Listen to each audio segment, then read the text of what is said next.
Reddy detail చూస్తే ఇక India కూటమి నేతల సమావేశం అనంతరం కాంగ్రెస్ పార్టీ నాయకులు మాట్లాడుతున్నారు. ఇప్పుడు లైవ్ చూద్దాం.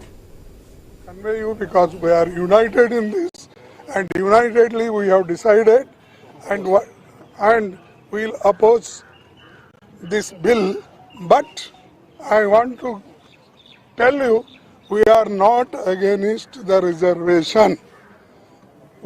The way in which they have put in the bill, whether it is delimitation, whether they have not even cleared census and almost all powers of the constitution the executive is taking, and mostly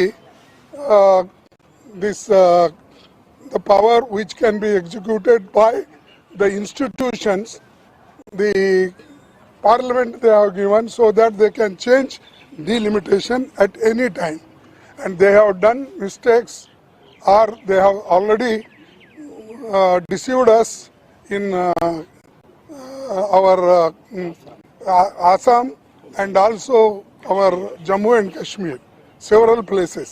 So therefore we will fight unitedly on that issue. Thank you. Yes. Clearly, we are against the delimitation bill. We will vote against delimitation, certainly. अरे हिंदी नहीं आती भाई.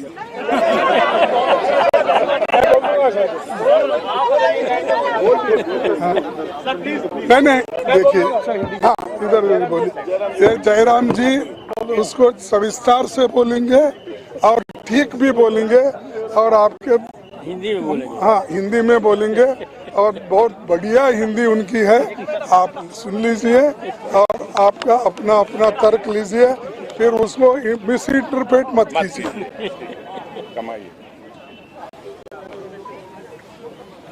नमस्कार साथियों, आज शाम को सारे विपक्ष पार्टियों की बैठक हुई है.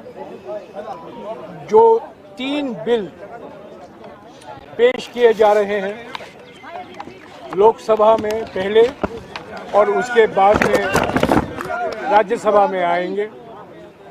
एक संविधान संशोधन विधेयक है और 2 बिल स्टैट्यूटरी बिल हैं.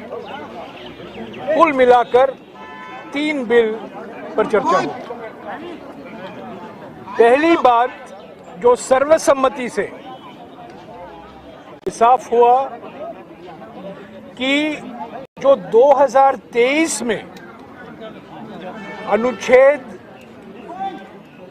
334 ए आर्टिकल 334 ए सितंबर 2023 को हमारे संविधान में शामिल किया गया था. सर्वसम्मति से 1/3 आरक्षण महिलाओं के लिए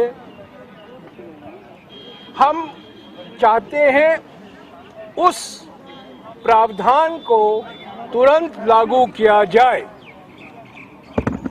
हमारी मांग 2023 में यही थी, परंतु सरकार ने हमारी मांग नहीं मानी और 2 शर्तें लगा दी आर्टिकल 334 ए में कि एक नया सेंसस होगा, उसके बाद परिसीमन होगा और उसके बाद आरक्षण लागू होगा.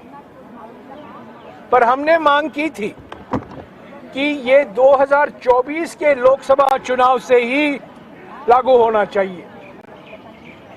हमारी मांग का नजरअंदाज किया गया और कहा गया कि आगे देखा जाएगा कब से लागू होगा. अभी अचानक सरकार ने तय किया है, पश्चिम बंगाल और तमिलनाडु के चुनाव प्रचार चल रहा है,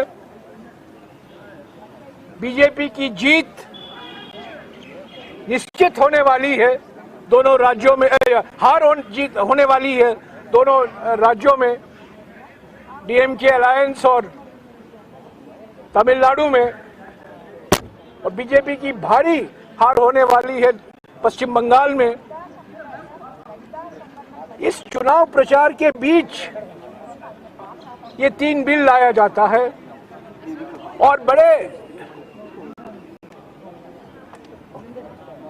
गलत तरीके से महिला आरक्षण और परिसीमन के बीच में एक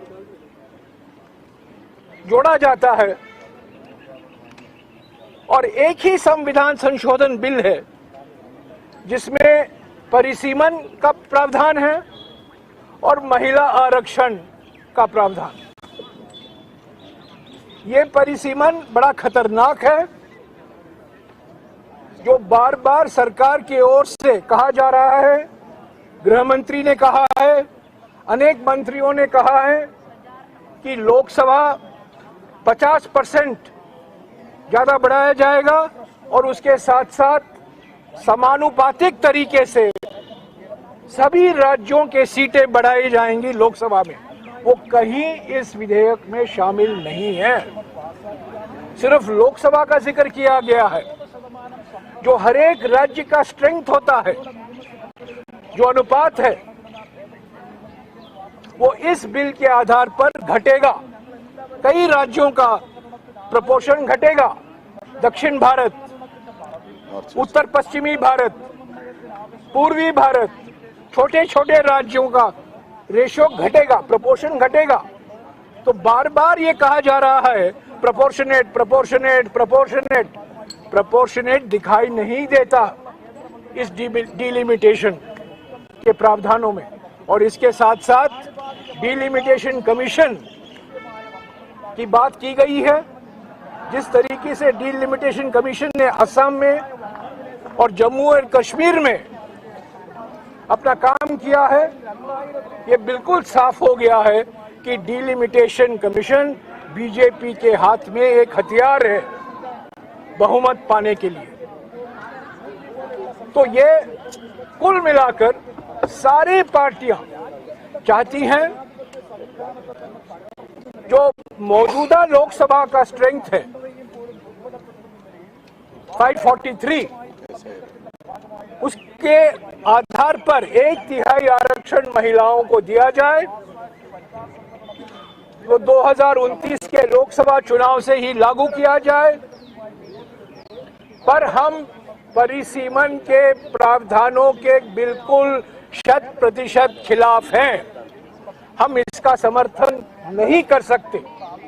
हम चाहते हैं कि महिला आरक्षण लागू हो। अगले लोकसभा चुनाव के जो अभी 3 साल बाकी हैं, तो 3 साल के अंदर सब कार्रवाई की जा सकती है